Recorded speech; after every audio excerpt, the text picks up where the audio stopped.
네, 오늘 함께 나누고 싶은 말씀은 지성소의 교제입니다. 성경을 보면은 하나님께서 사람과 함께 하시기 위하여 지속적으로 그 공간을 마련하시는데요. 야곱 같은 경우는 하나님과 만났던 그 곳을 베델이라고 합니다. 이 베델이라는 뜻은 뭐냐면은 베트라고 하는 이 집이라는 뜻과 엘은 하나님이라는 뜻인데 하나님의 집이라는 뜻입니다. 결국 성경은 하나님의 관련된 내용인 동시에 하나님의 나라에 관련된 내용이 연속적으로 나옵니다. 그래서 하나님의 집과 하나님이라는 주제가 성경의 전체 주제라고 해도 과언은 아닐 것 같습니다. 그런데 오늘 이야기하고 싶은 것은 지성소의 교제입니다. 이 지성소가 무엇이냐면 하나님께서 이스라엘이라고 하는 나라의 민족들에게 자신을 보이기 위하여, 자신과 교제하기 위하여 모세에게 광야에서 성막을 지으라고 해요. 이 성막을 짓게 하는데 이 성막의 시스템 안에 가장 핵심이 되는 게 이 지성소입니다. 그래서 오늘 이 말씀을 나누면서 이 지성소의 교제가 무엇인지 하나씩 나누려고 하는데요.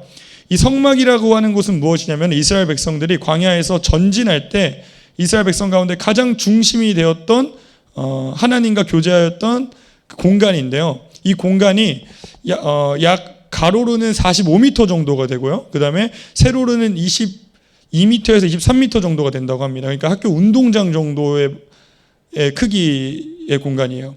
그런데 이 공간이 어떻게 구별되어 있냐면은 높이가 한 2.2m 정도 되는 높이가 이제 그 성막을 쭉 둘러싸고 있고 그 성막에 입구가 있는데요. 입구는 한 9m 정도 됩니다. 그래서 이스라엘 백성이 수시로 이제 들락날락할 수 있어요. 수시로 들락날락하면은 맨 처음에 마주하게 되는 것이 무엇이냐면은 번제단입니다. 사실 오늘 그림을 준비해 올까 하다가 이 말로 이제 우리가 상상을 하면서 이 그림을 그려보는 게 좀 더 좋을 것 같아서 그림을 준비해 오기보다는 한번 말로써 설명을 하고 한번 이 그림을 상상해 보는 것들을 한번 요청해 봅니다. 이 9m 정도 되는 상당히 넓은 입구를 들어오면 맨 처음에 마주하는 건 번제단입니다. 이 번제단에서 어떤 일을 하냐면은 이스라엘 백성들이 자신의 동물을 가져와요. 그 동물을 가져올 때 어떤 사람은 좀 부유한 사람은 소를 가져오고 그 다음에 양을 가져오기도 하고 가난한 사람들은 비둘기를 가져오기도 합니다. 염소를 가져오기도 하고 어떻게 하냐면 이 번제단에서 자신의 죄를 이 동물에게 안수를 해요. 뭐냐면 내 죄가 이 동물에게 전가됩니다 이런 뜻이에요. 그래서 내 죄를 회개하는 시간을 갖습니다. 그러면은 제사장이 이 동물의 그 각을 떠서 이 번제단에서 태우는데요. 태우고 난 다음에 이 제사장은 그 이스라엘 백성의 사람에게 회개를 선포하고 물두멍으로 가요. 그러니까 들어서자마자 번제단이 있고 번제단에서 죄를 해결한 다음에 물두멍으로 갑니다. 그래서 물두멍에서 지금 피가 가득 묻어 있을 거 아니에요. 동물을 잡았으니까. 그래서 손을 씻습니다. 자신을 정결하게 하는 시간을 가져요. 그 다음에 어디로 들어가냐면은 가장 중요한 성소로 들어갑니다. 그럼 성소로 들어가면은 성소가 구간이 나눠져 있는데요. 들어가자마자 있는 곳이 성소이고 더 안에 있는 곳이 지성소입니다. 그러면 이 성소 안에는 어떤 게 있냐면은 금촛대라고 하는 것이 있고요. 성소 안에 들어가면은 금촛대가 있고 앞에 떡상이 있고요. 떡이 있는 상이 있는 거예요. 그 다음에 이 지성소로 들어가는 입구에 분향단이라고 있어요. 향을 피우는 분향단. 그 다음에 이 지성소랑 성소를 구별하는 휘장이 있습니다. 이 휘장의 무게가 약 적게는 이제 1톤 정도 된다고 하고요. 그러면 무겁게는 2톤 정도 된다고 합니다. 상당히 무거운 무게예요. 그러니까 이 성소와 지성소 사이에서는 엄청나게 무거운 커튼으로 가려져 있습니다. 그리고 이 분향단을 가지고 대제사장이 1년에 딱 한 번 이 지성소로 들어가서 하나님의 음성을 듣는데요. 근데 하나님의 음성이 어디서 나오냐면은 오늘 나누었던 이 말씀 출애굽기 25장 22절에 속죄소라는 곳에서 하나님의 말씀이 들려진다고 해요. 그래서 이 대제사장이 1년에 한 번 그 말씀을 듣고 와서 이스라엘 백성에게 하나님이 이렇게 말씀하십니다 라고 공표합니다. 이것이 간략하게 말하면은 성막의 시스템이에요. 근데 저희가 이 성막의 시스템을 보면은 우리가 어떻게 예배하는지를 배울 수 있게 됩니다. 맨 처음에 이 9m나 되는 이 입구를 들어오는 것은 상당히 쉬워요. 누구나 들어올 수 있어요.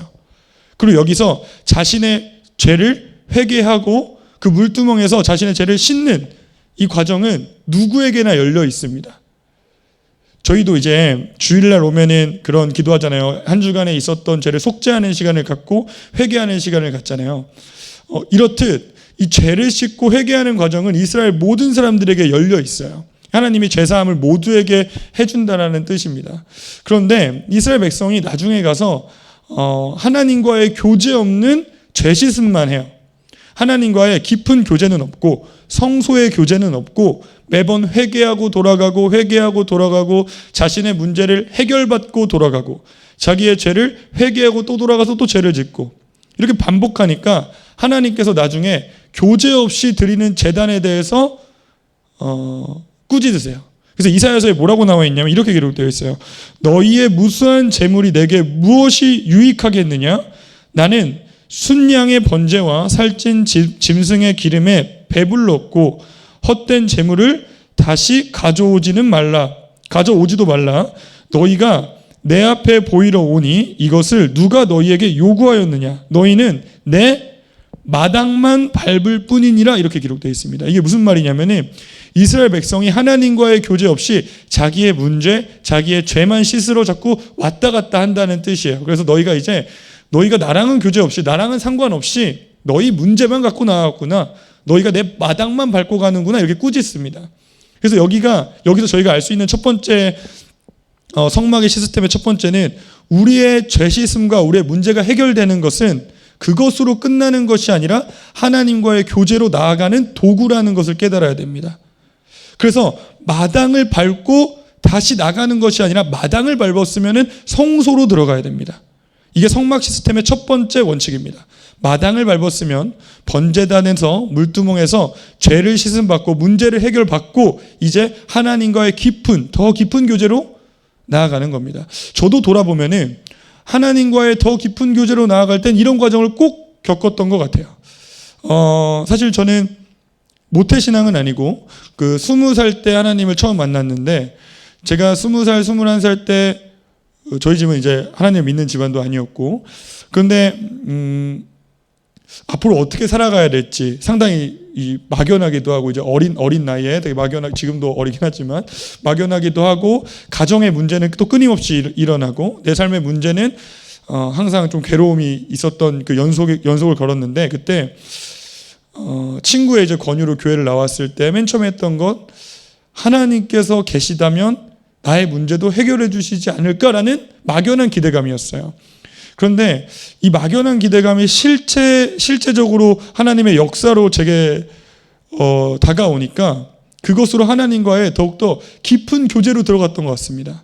그런데 보면은 어떤 사람들은 하나님이 그 자신의 죄를 해결해 주시기도 하고 문제를 해결해 주시기도 했는데 하나님과의 더 깊은 교제로 나아가기보다 이제는 자기 맘대로 살아가는 경우도 자주 보게 되는 것 같습니다. 아무튼 하나님께서 그 문제를 해결해 주시고 우리의 죄를 해결해 주시는 것은 더 깊은 곳으로 나아오라고 하는 하나님의 초청입니다.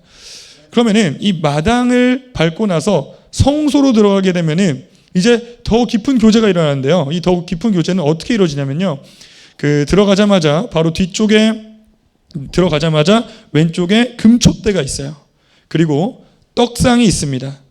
그리고 더 지성소로 가는 그 앞에는 분향단이 있는데요. 안에가 들어가면은 아까 말씀드렸듯이 그 커튼이 한 2.5톤 정도, 그러니까 2톤에서 3톤 정도 였으니까 그 상당히 무거운 커튼으로 가려져 있으니까 그 안에는 아주 깜깜합니다. 아무것도 안 보여요. 그런데 제사장이 들어가서 떡을 먹어야 됩니다. 떡을 먹을 때 아무것도 안 보이는데 제사장이 이 떡을 먹을 수가 없겠죠.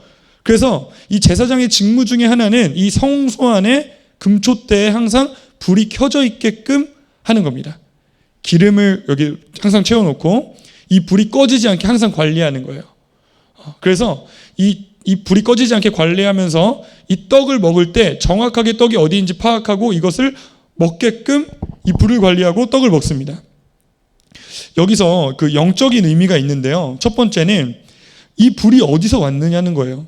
이 불은 하나님께서 이 레위기 말씀에 레위 9장 24절 말씀인데 불이 여호와 앞에서 나와 번제단 위에 번제물과 기름을 사른지라. 그 마당에 있던 번제단에 하나님의 불이 떨어지거든요. 그 불을 가지고 성소로 들어오는 거예요. 마당에서 그 불을 갖고 성소로 들어옵니다. 그래서 이 불은 하늘에서 온 불이에요. 땅에서 생겨난 불이 아니고 하늘에서 온 불입니다. 그런데 나중에 아론의 아들 나답과 아비후가 하늘에서 온 불인 번제단의 불을 쓰는 게 아니라 다른 불을 가져와요. 인위적으로 자기가 생각하는 그 아무런 불만 가져온 거예요. 인간의 불을 가져옵니다. 그래서 그 인간의 불을 가져왔을 때 결국 나답과 아비후가 목숨을 잃게 되기도 하죠. 사실 하늘의 이 불을 끊임없이 하나님의 성령의 불이죠. 이 성령의 불을 저희 가운데 계속 유지하는 것은 제사장의 직무이기도 합니다. 그리고 또 하나는 이 불이 있어야만 이 떡을 먹을 수 있어요.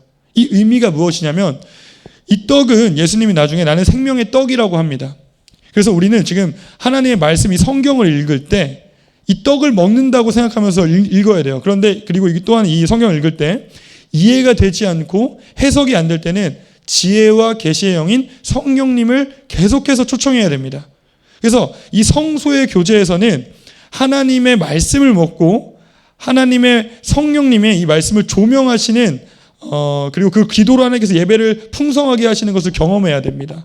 그래서 오늘 나눌 이 두 번째 지성소의 교제의 이 두 번째 단계는 성소의 예배예요. 우리 일상이 성소의 예배가 돼야 됩니다. 어제 저희가 이제 학교에서 아이들과 이 비슷한 다른 주제긴 했는데 이런 비슷한 이야기를 했는데요. 아이들에게 이렇게 질문했어요. 여러분 한 주의 성경을 얼마나 읽으십니까? 이렇게 질문했어요. 한 주의 기도를 얼마나 하십니까? 근데 이것은 제가 의무적으로 합시다 이런 뜻이 아니라 한 주에 하나님과 얼마나 깊이 교제했습니까? 라고 물어본 거예요. 사실 제가 이제 하루 중에 가장 행복한 시간이 잠자기 바로 직전이에요. 하루를 이제 열심히 살아가고 잠자기 직전에 한 20분에서 길게는 30분 정도 항상 기도를 하고 말씀을 읽는 시간을 갖는데요.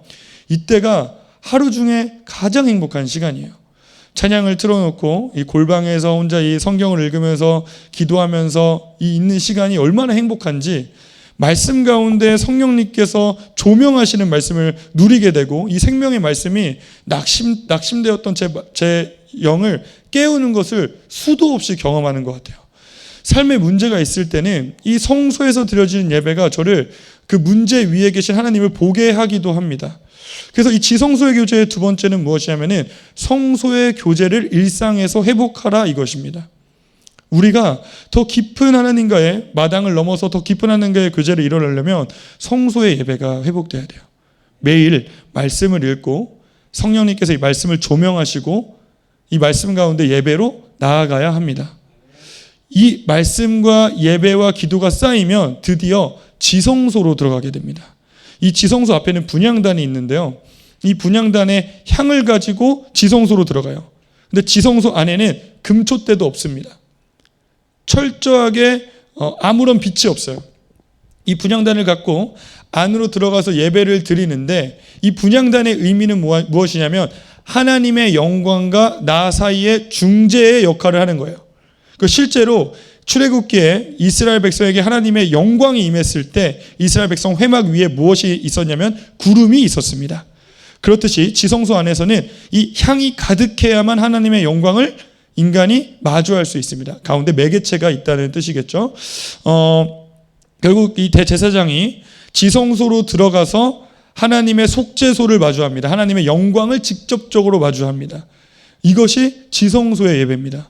지성소 예배는 항상 분향단을 들고 안에 그 분향의 향이 가득한 상태에서 하나님의 영광과 마주하는 것입니다. 그래서 지성소 예배의 세 번째는 무엇이냐면은 하나님의 영광을 마주하는 교제 이것입니다. 하나님의 영광을 마주하는 교제. 그러면 정리하자면은 성막의 시스템에서 전체를 보면은 시작은 우리의 죄사함과 우리의 문제 해결입니다. 그리고 죄사함과 문제 해결이 일어났을 때는 하나님과의 교제가 있는 성소로 들어옵니다. 하나님과의 교제를 우리가 지속적으로 들었을 때 우리의 삶은 지성소로 들어갈 수 있게 됩니다. 지성소는 어디냐면은 하나님의 영광이 임재하는 곳이고 하나님의 실제적인 음성이 들려지는 곳입니다. 저희 예배가 마당에서 성소로, 성소에서 지성소로 들어가는 예배가 되기를 소망합니다. 그렇다면 이것을 신학적으로 어떻게 설명할 수 있는지를 저희가 한번 돌아보고 기도를 하기를 원하는데요. 이스라엘 백성에게 지성소로 들어갈 수 있는 권한은 단 한 사람밖에 없었습니다. 대제사장. 그리고 1년에 한 번. 그리고 지성소와 성소 사이에서는 그렇게 무거운 휘장으로 가려져 있었습니다. 그런데 예수님이 오시고 나서, 예수님이 십자가에 못 박혀 돌아가시고 나서 어떤 일이 일어나냐면, 마태복음에 이에 예수께서 다시 크게 소리 지르시고 영혼이 떠나 가시느니라. 이에 성소 휘장이 위로부터 아래로 찢어져 둘이 되고, 마가복음 이렇게 기록되어 있습니다. 이에 성소 휘장이 위로부터 아래까지 찢어져 둘이 되니라. 누가복음입니다. 성소의 휘장이 한가운데가 찢어졌더라. 소수에게, 구별된 사람에게만 허락되었던 지성소의 예배가 예수님께서 십자가에 달리심으로 모두에게 지성소의 예배를 열어주신 것입니다. 그래서 우리는 대제사장이 아닐지라도, 구별된 특별한 한 사람이 아닐지라도 지성소의 예배를 누구나 누릴 수 있습니다. 그렇다면 우리는 지성소 예배를 사모해야 된다는 뜻입니다. 저는 이 지성소의 예배를 사모하고 간절히 바라는 사람 중에 한 명입니다. 제가 저번 시간에 다윗의 장막에 대한 이야기를 했어요. 이 다윗의 장막을 보면 오늘 이야기했던 모세의 성막과 같은 시스템이 없습니다. 번제단도 없고요, 물두멍도 없고요, 그 겉에 있는 가림막도 없어요. 심지어는 성소도 없습니다. 다윗의 장막에는 무엇만 있냐면 그 다윗의 텐트 하나 있고 그 안에 하나님의 언약궤만 있습니다. 하나님의 속죄소만 있습니다. 다윗은 하나님의 영광, 지성소의 영광을 모든 이스라엘 앞에 공표했던 거예요. 다윗이 성경적 지식이 없어서 그랬을까요? 모세의 성막을 몰라서 그랬을까요? 아닐 거라고 저는 생각합니다. 왜냐하면 저번 시간에 말씀드렸듯이 다윗이 소 수레에다가 언약궤를 싣다가 웃사가 죽는 것을 봤거든요. 하나님의 영광을 운반하는 것은 하나님의 성경에 기반하여 하지 않는다면 큰일 난다는 것을 알고 있었거든요. 그런데 다윗이 모세의 성막 시스템을 알고 있었으면서도 그 다윗의 장막 안에 언약궤 하나만 놓고 그 사이에 레위인들을 세웁니다. 레위인들이 하나님 앞에서 끊임없이 찬양하면서 언약궤와 이스라엘 사이의 중보자가 되게 합니다. 어찌 보면은 이 지성소의 예배를 교인들에게, 우리 함께 예배하는 사람들에게 우리가 오픈할 수 있다면 지금 오늘 예배를 하고 계신 예배자인 우리 성도님들의 기도로 가능한 줄 믿습니다. 왜냐하면 그것은 레위인들이 실제로 다윗의 장막 앞에서 끊임없는 예배를 드리면서 하나님의 영광을 이스라엘에게 선포했기 때문입니다. 저는 하나님의 영광이 전진하여서 선포되는 것을 간절히 갈망하고 이것을 간절히 꿈꾸는 사람 중에 한 명인 것 같습니다. 사실 저희 학교 학생들이 목요일마다 예배를 드려요. 목요일 저녁마다. 기숙학교라서. 그런데 이 예배가 드려진 지 딱 1년 됐어요. 맨 처음에 예배가 드려질 때는 뭐 한 4-5명 친구들, 여기 오늘 같이 반주해주는 이제 하영 학생과 함께 이제 예배를 시작했는데, 이 시간에 왜 애들이 9시 반부터 하거든요. 이 시간에 왜 아이들이 오지 않느냐면 그때는 핸드폰 하는 시간이에요. 유일하게 1시간. 그러니까 유일하게 허락된 이 자유시간 동안 핸드폰을 하느라 예배는 관심도 없는 거예요. 그러니까 저희가 소수의 친구들과 함께 예배를 시작했거든요. 그런데 이게 1년이 됐어요. 맨 처음엔 5명, 뭐 많게는 뭐 10명 이렇게 됐던 친구들이 지금은 주기적으로 30명, 40명 정도의 학생들이 항상 참여하거든요. 그런데 저희 학교에는 믿지 않는 친구들도 있습니다. 그런데 이 1년이라는 시간이 지났을 때 하나님의 영광과 하나님의 임재가 이 아이들에게 흘러가는 것들을 많이 보게 돼요. 한국교회가 다음 세대에게는 희망이 없다고 하고 다음 세대가 죽었다고 하는데, 실제로는 아론이 자신의 아들 나답과 아비후를 교육시키지 않아서 다른 부를 가져왔다가 죽었다고 하는 것처럼 한국 교회가 다음 세대에게 수직 선교를 하지 못했기 때문에 다음 세대에게 희망이 없다고 하는데, 저는 그 말이 하나도 동의가 안 됩니다.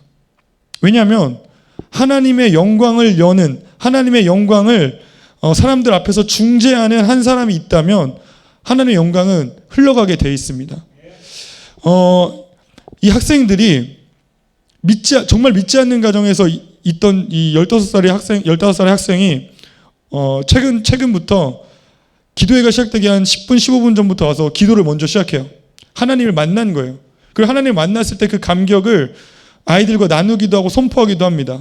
얼마 전에는 이 친구가 복도를 지나가면서 혼자 찬양을 하는데, 제가 지나가다 이걸 들었는데 얼마나 큰 감격이 있던지, 이 아이들이 누가 시키지 않아도 하나님의 영광이 그 속에 들어가니까 찬양이 흘러나오는 겁니다.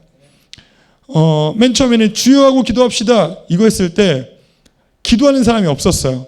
손 들고 찬양합시다 했을 때 손 드는 것은 말도 안 되는 일이었어요. 그래서 제가 어떻게까지 이야기했냐면, 손 드는 게 부끄러우면 발은 안 보이니까 발가락 하나 들고 찬양해라 막 이렇게 장난치기도 했거든요. 그런데 지금 아이들은 손 들고 찬양하는 게 너무 익숙해요. 뭐 주여 한 번 하고 기도합시다 하면은 주여 3번 하고 막 기도해요. 실제로 예배를 드리면서 아이들 가운데 어떤 예배가 정말 좋은 예배인지, 어떤 예배가 정말 하나님께 드려지는 예배인지 아이들이 머리로 알지 못하더라도 영으로 느끼기 시작했어요.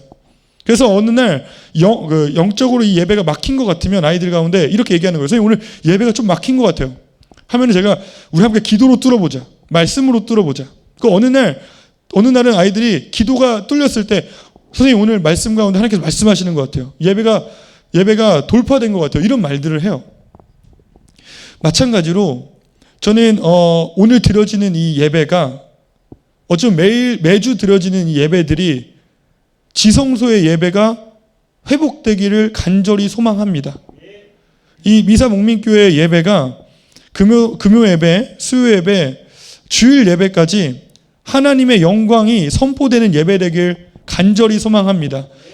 다윗의 장막에 레위인들이 그 중보자로 섰던 것처럼 오늘 오신 성도분들께서 예배자로서 이 중보자의 역할을, 이 예배를 여는 하나님의 임재를 초청하는 이 예배자의 역할을 감당하실 때 이 교회의 예배가 그렇게 지성소 예배로 나아갈 줄을 간절히 소망하고 기도합니다. 한 가지 말씀 나누고 이제 마무리하려고 합니다. 1907년에 평양 대부흥운동 때 하나님의 영광이 그 장대현 교회라고 하는 곳에 실제적으로 임재했습니다. 이렇게 예배하러 오신 여러분들처럼 장대현 교회에 수많은 예배자들이 와서 예배를 하고 회개를 하고 통곡을 하고 성소 예배로 들어가고 결국 지성소 예배로 들어갔어요. 이들이 4일 내내 무엇을 했냐면 성경을 읽고 성령님께서 이것을 조명하시는 것을 간구하고 기도했거든요. 성소의 예배죠. 그러다가 이 지성소의 예배까지 들어갑니다. 하나님의 영광이 실제적으로 임재해요.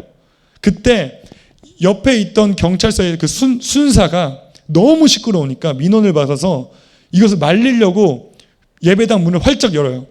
그래서 여러분 조용히 하십시오 이렇게 말리려고 와요. 방은덕이라고 하는 순사였는데, 그런데 이 성전의 문을 열자마자 방은덕이라고 하는 이 순사가 하나님의 영광을 마주합니다.